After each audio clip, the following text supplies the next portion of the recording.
Nigerians, I bring the word of encouragement for everybody. I know we are not happy because what is going on, what is happening in this Nigeria. But I want to encourage you. Relax your mind. Our God is able. He's able to carry us. The Bible says, look unto me, the author, the finisher of our faith. No matter what you have seen, don't lose hope. Don't be discouraged. God will fight. And God of 11th hour will make a name for himself in this nation. The Bible says, when God will say yes, who can say no? And I know God is at work. No matter what you have seen, don't put your heart in evil. But let us have focus that God will give us victory. Sometime, all Nigeria will celebrate. No matter what's going on. No matter the power, the demons that gather themselves against this nation, they are not greater than God. They are not powerful than God. God is greater than them. But when God comes down, you don't know the mind of God concerning this nation. But I know God is at work. He will give us a victory. Never you be discouraged. Have hope. There is a song that you hear now that say that we have hope. As far as that God is on the throne, we have hope. Relax your mind. Victory is for sure. In the name of Jesus.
Maka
Police has arrested members of a syndicate suspected to be involved in the manipulation of the beavers.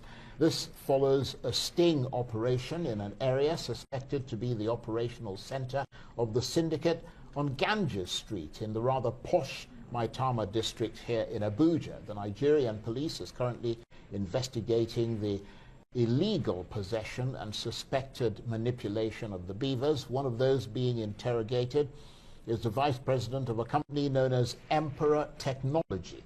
The arrested suspects are now said to be helping the police with their investigations.